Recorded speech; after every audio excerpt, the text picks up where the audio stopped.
Olá, alunos! Dando sequência a nossas aulas sobre anamnese e exame físico, hoje nós vamos estudar a avaliação da condição nutricional.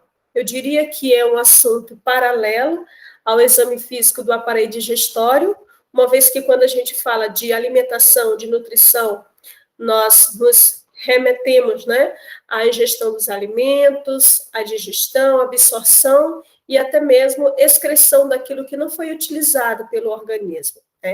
E também, quando a gente pensa em nutrientes, nós também já lembramos do sistema circulatório, uma vez que é esse sistema que faz a distribuição, que leva todos os nutrientes que foram resultantes lá do processo que o sistema digestório fez anteriormente, e ele leva para órgãos e células mais remotas do organismo. Então, quando a gente pensa em avaliação da condição nutricional, nós devemos primeiramente entender que vai muito mais do que uma simples avaliação, é muito mais do que isso. É analisar as condições, todas as condições que regem desde a ingestão desses alimentos, passando pela questão da absorção dos nutrientes que compõem esses alimentos e chegando até o aproveitamento desses nutrientes lá por todo o nosso organismo, pelas células. Quando nós falamos em alimentação, em nutrição, nós devemos entender que há fatores que vão influenciar diretamente nesse processo, quer seja de forma positiva ou de forma negativa. E aí nós vamos citar aqui alguns desses fatores que podem influenciar. Eu diria que o fator socioeconômico é um dos que mais influencia, porque uma vez que uma pessoa ela tem um certo poder aquisitivo, ela tem mais probabilidades, mais chances de desenvolver uma boa alimentação, uma boa nutrição, inclusive de fazer acompanhamento com um profissional capacitado. Em contrapartida, uma pessoa que tem pouco poder aquisitivo, que é dita pobre, então, ela vai ter a tendência que ela tenha uma alimentação mais regrada e um consumo, inclusive, excessivo de carboidratos, açúcares, e que a alimentação dela não é tão balanceada como de uma pessoa que tem um certo poder aquisitivo. O saneamento básico também é um fator muito importante nesse processo, e aqui a gente já pensa diretamente na questão da água, porque a água, quando não potável, ela vai influenciar no processo de saúde e doença do cliente, E quando não potável, além de trazer certas doenças, ela pode trazer a questão, se eu não tenho uma água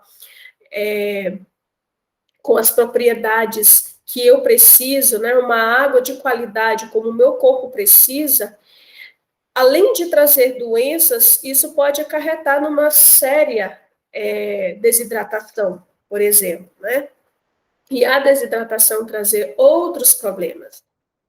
A questão da doença, a gente sabe que há algumas doenças que promovem perda de apetite, anorexia, e há alguns distúrbios alimentares também, como é o caso da bulimia, que vai influenciar diretamente na questão da alimentação e da nutrição dos clientes.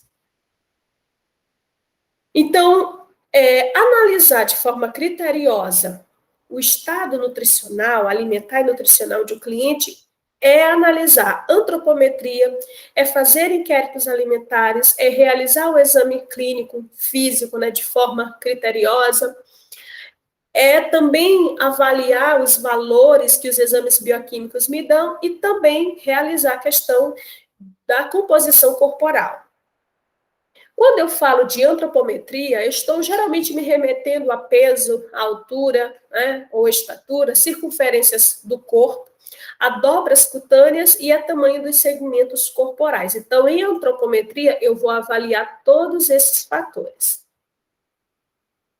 Em relação ao peso, então, os materiais que eu preciso para realizar a pesagem do meu cliente vai ser a balança manual ou eletrônica, que precisa estar calibrada, para que não venha me dar um valor alterado. Em relação a como eu vou fazer esse procedimento, é esperado, o melhor é que o cliente esteja com roupas íntimas ou avental hospitalar e sem sapatos.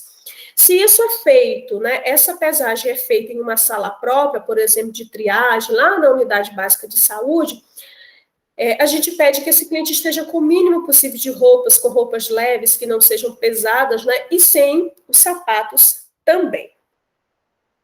E o paciente ele precisa ser centralizado na balança, de tal forma que ambos os pés eles fiquem da mesma forma, eles fiquem alinhados nessa balança, para que não venha a haver distribuição incorreta do peso e altere no resultado que eu vou obter.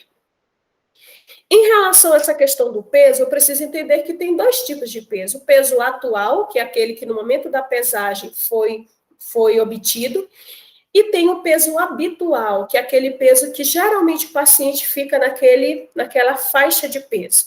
Então, se naquele momento, no momento da avaliação, não foi possível fazer a pesagem, então eu vou levar em consideração o peso habitual. É aquele peso que o paciente diz: nas minhas 3 últimas pesagens, deu aí cerca de 68,500. Então, esse é o peso habitual dele, tá? Quando é que esse peso habitual é levado em consideração? Ele é utilizado como referência na avaliação de mudanças recentes de peso.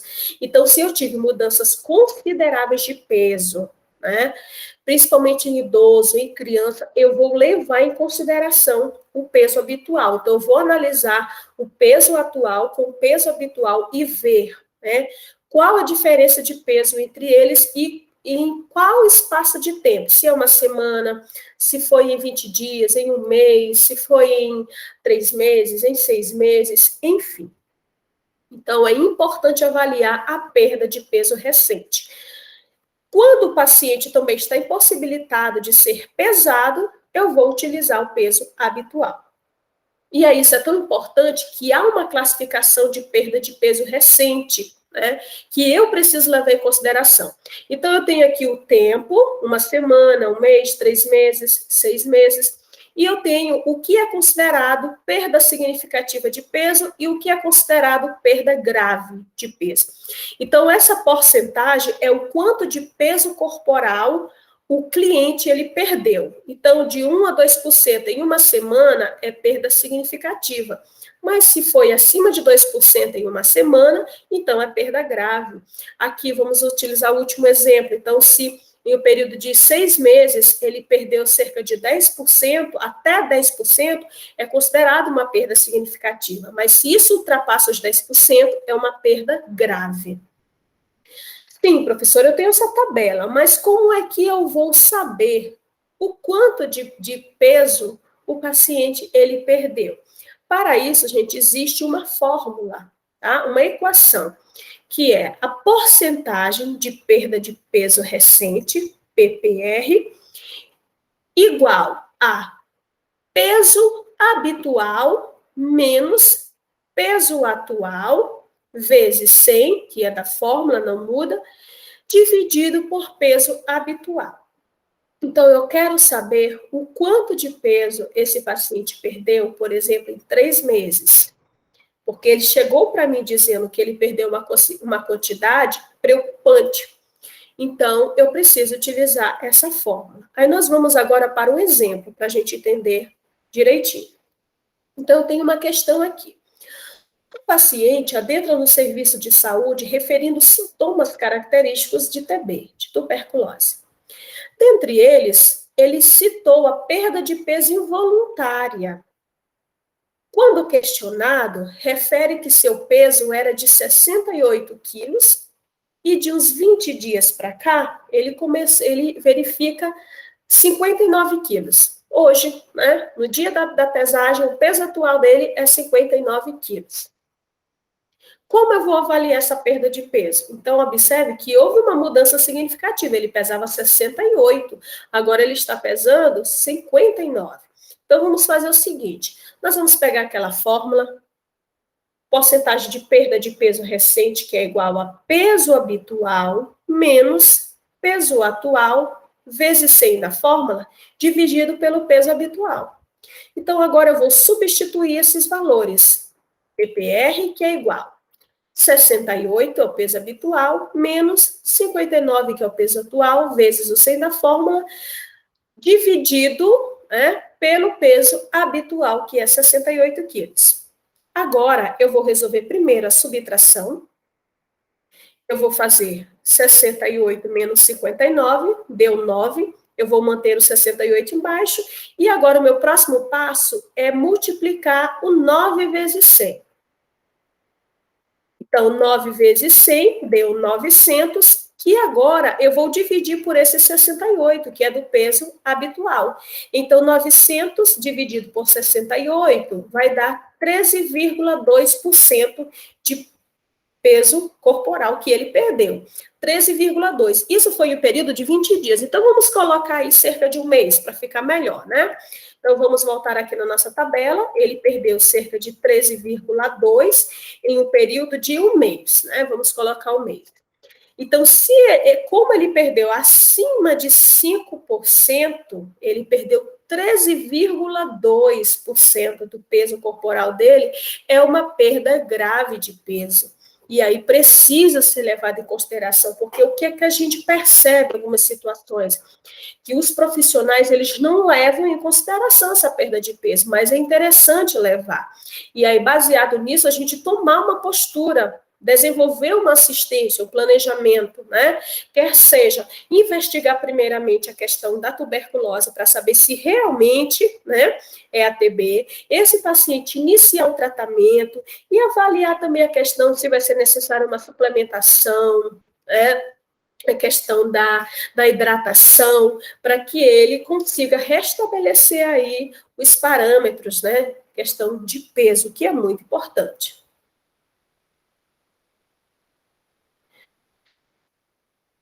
Vamos aqui para o próximo passo. Então, o próximo, depois do peso, nós vamos para a estatura. Quando eu vou verificar a estatura, eu vou utilizar régua antropométrica. Se eu estou verificando uma altura, né, de criança, de até 3 anos, então é a régua antropométrica. Se é um adulto ou uma criança maior, eu vou utilizar o antropômetro de madeira. Se eu não tenho nem a régua, nem o antropômetro de madeira, eu posso utilizar a trena, né, ou fita métrica com divisões de milímetros, que vai ser afixada na parede, tá? Ela precisa estar imóvel, totalmente fixa na parede. E aí eu preciso entender quando é considerado comprimento, quando é considerado altura, tá? Então, o comprimento vai ser utilizado para aqueles pacientes hospitalizados que não deambulam, ele não anda, ele está deitado, então ele está horizontal, comprimento. É só lembrar, está na horizontal, nós vamos verificar comprimento. É por isso que da criança, geralmente se diz que o comprimento, né? Porque ela vai estar deitada, uma criança aí, quando é utilizada a régua antropométrica. Agora, se ele foi medido em pé, sem sapatos, que é o caso aí das crianças já maiores e do adulto, então eu tenho altura, comprimento horizontal, altura vertical. Aqui eu tenho uma imagem me mostrando de uma criança de 0 a 3 meses sendo medida por uma régua antropométrica, muito comum na atenção básica, né, nas maternidades. E aqui, utilizando o antropômetro de madeira, né, na posição vertical.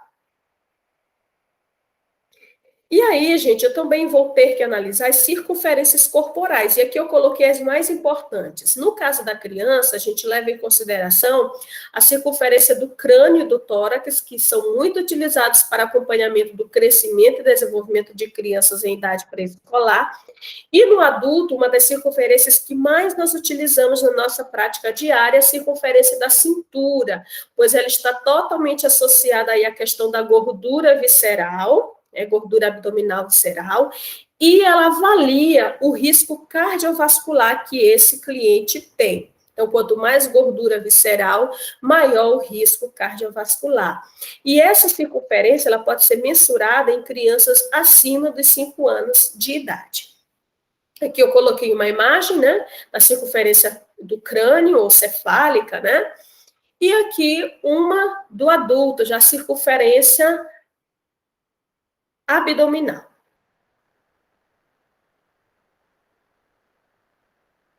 relação a essa circunferência abdominal, eu vou levar em consideração esta tabela que avalia o risco cardiovascular em adultos. Então, eu tenho um parâmetro para mulher e um para homem, e eu vou ter risco elevado e risco muito elevado.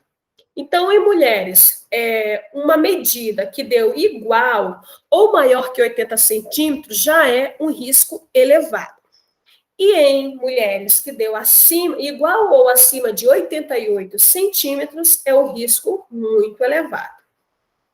Nos homens, a gente observa que é um pouquinho maior, então, valores iguais ou maiores que 94 centímetros trazem um risco elevado, e valores aí com cerca de 102 centímetros ou acima, risco muito elevado, tá? E aí nós vamos aprender a fazer essa mensuração, essa verificação da circunferência abdominal em laboratório. Em relação a outro parâmetro que nós levamos em consideração, são as dobras cutâneas. Então, o objetivo é monitorar a quantidade de gordura existente no corpo. A medição vai ser feita com um aparelho que é chamado de Lange Foot Caliper, mede a espessura das dobras corporais em sítios específicos, e aí já antecipo para vocês que não é uma prática diária da enfermagem, né? Está contida na literatura, mas nós não fazemos diariamente. Quem geralmente faz é o nutricionista, vai ser um médico nutrólogo ou um preparador físico, educador físico, né? Profissional da educação física. E se o enfermeiro ele tem especialidade na área, ele é especialista, então ele vai fazer também. Quais são as dobras que geralmente são avaliadas? A tricipital, né, na região aqui posterior do braço, a bicipital, a subescapular, embaixo da escápula, e a suprailíaca, aqui na região da fossa ilíaca, né. Esse aqui é o aparelho que eu falei para vocês, né, e agora nós vamos ver umas imagens que vão me dizer quais são as principais dobras cutâneas que são avaliadas. Então, abaixo da escápula, a subescapular, aqui a axila média, aqui um pouco abaixo, na direção do braço, abaixo da axila, na região torácica, que vai ser entre axila e mama, a abdominal, que vai ser um pouco aí lateralizada a cicatriz umbilical, a suprailíaca, que vai ser aí acima um pouquinho da região da fossa ilíaca, geralmente a região de flanco, a bicipital, que vai ser na região anterior do braço, a tricipital, que é na região posterior do braço, a região de coxa e a de panturrilha medial. E aí, gente, nós avaliamos peso, avaliamos altura, então agora a gente precisa fazer uma relação entre o peso e a altura do cliente, né? Levando em consideração os critérios de diagnóstico. Então, em todas as faixas etárias, nós podemos avaliar essa questão de relação entre medida, peso e altura, né? Utilizando uma fórmula que vai ser a fórmula do índice de massa corporal, né? Nós temos uma certa equação e ela vai me dar qual é o índice de massa corporal do cliente, ou seja, se esse índice de massa corporal, se há uma boa relação entre o peso e a altura desse cliente. Então, eu tenho essa fórmula, essa equação, índice de massa corporal, que é igual a peso, dividido pela altura ou estatura ao quadrado, certo? Então, essa é a fórmula para nós calcularmos, essa é a equação para nós calcularmos o índice de massa corporal após nós termos feito a verificação de peso e de altura. Aqui eu coloquei um exemplo, então, digamos que deu o peso de um determinado cliente 70 quilos e ele tem 1,70. Então, observe, a gente vai manter os 70 em cima, e quando a gente for colocar aqui esses valores embaixo, a gente não vai fazer 1,70 ao quadrado, tá? Nós vamos fazer dessa fórmula aqui, desse jeito aqui, 1,70 vezes 1,70. E aí, nós vamos obter o resultado. Nós vamos manter os 70 em cima, vamos resolver primeiro essa multiplicação, e aí 1,70 vezes 1,70 deu 2,89. É interessante que nós utilizemos as duas casas após o ponto, a vírgula, tá? Então, deu 2,89. O que é que nós vamos fazer agora? 70 dividido por 2,89. Então, o índice de massa corporal desse cliente deu 24,2. E aí, tá normal? Baixo peso, sobrepeso, obesidade? Como é que a gente vai analisar isso? Existe uma tabela da Organização Mundial de Saúde, né, que avalia toda essa questão, que classifica. Então, se o cliente ele deu um IMC abaixo de 18,5, ele é considerado baixo peso. Entenda que não tem nada a ver com desnutrição. O paciente só pode estar com baixo peso, mas está bem nutrido. Normal vai dar entre 18,5 a 24,2. Então, o nosso cliente deu 24,2, o índice de massa corporal dele está normal. 24,2 está aqui nesse ínterim, né? Sobrepeso seria de 25 a 29,9, obesidade tipo 1 de 30 a 34,9, obesidade tipo 2 de 35 a 39,9 e acima de 39,9 seria classificado como obesidade extrema. Agora, pessoal, nós vamos falar um pouquinho dos inquéritos alimentares. Eu acho isso aqui muito legal. A gente utiliza na atenção básica, né? Com frequência. Principalmente com os grupos, né? Às vezes com grupos de grávidas, de idosos. Hiperdia, né? Que é hipertenso com diabético. Então, nós vamos ter aqui, em relação aos inquéritos alimentares, a como investigar, como pesquisar acerca da alimentação, nós vamos ter, primeiramente, o recordatório de 24 horas, que é uma ficha que vai me indicar qual o consumo de alimentos do dia anterior, como foi. Eu tenho também o registro alimentar, que é outra ficha também, né, que já está pronta, que vai me dizer o que eu ingeri, vai me falar da minha ingesta por 3 ou 4 dias. Então, eu vou ficar acompanhando nesses 3, 4 dias e eu vou registrar o que eu ingeri. Grupos de alimentos, por exemplo. E o questionário de frequência alimentar, ele vai ser feito em um período maior, que pode ser de 7 dias, pode ser de 15 dias, pode ser de 20, de um mês, vai depender de cada situação, né? Geralmente a gente faz um período de 7 dias, de uma semana. Então, esse é o questionário de frequência alimentar, que vai ser um questionário, uma frequência retrospectiva de um período maior de tempo, né? E aí a gente vai ver o que ele ingeriu também. Então, em relação ao recordatório de 24 horas, nós temos aqui o modelo, né, do Sysvan, e aqui me pergunta, ontem você consumiu, aí tem feijão, primeiramente pergunta se você tem costume de realizar refeições assistindo TV, mexendo em computador ou celular, que a gente sabe que isso é um fator de risco para o sobrepeso, né? Quais refeições você faz ao longo do dia? Então, tem café da manhã, lanche da manhã, almoço, lanche da tarde, jantar e ceia. E aí me pergunta, ontem você consumiu? Aí tem feijão, frutas frescas, verduras, hambúrguer, embutidos, bebidas adoçadas, macarrão instantâneo e outros mais. E aí eu vou dizendo aqui sim, não ou não sabe responder porque não lembra, enfim, né? Esse é o recordatório de 24 horas. E aqui eu tenho o modelo também do questionário, né? Daquele questionário aí dos 7 dias, por exemplo. Então, aqui, ó. Nos últimos 7 dias, em quantos dias você comeu os seguintes alimentos ou bebidas? Então, aqui vai ter os alimentos, né, bebidas, e vai aqui me perguntando, vai me dizendo, não comi nos últimos 7 dias, comi 1 dia, 2 dias, 3 dias, né, ou todos os dias. E aqui tem saladas, legumes, frutas, feijão, hambúrguer, batata frita, bolachas, enfim. Então, eu acho muito interessante, porque daqui você passa a ter um diagnóstico, né, panorâmico de como está a alimentação do seu cliente. Nós vamos ter também o exame físico, que é outro ponto, né, que a avaliação da condição nutricional compreende. O exame físico vai complementar o estudo, a análise. Ele vai verificar características sugestivas, principalmente de carência alimentar. Então, quando eu for fazer o exame físico, eu vou levar em consideração a pele do meu cliente, eu vou analisar se essa pele ela está, por exemplo, seca, com rachaduras, quando eu faço a prega, essa prega ela volta com muita rapidez ou ela demora, né?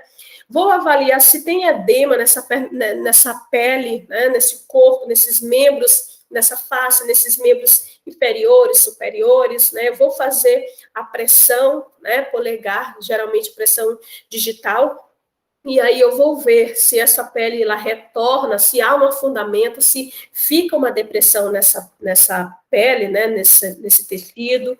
Vou avaliar a questão da face, né, face edemaciada, amarelada, que é muito comum no caso do cachocó em crianças, né.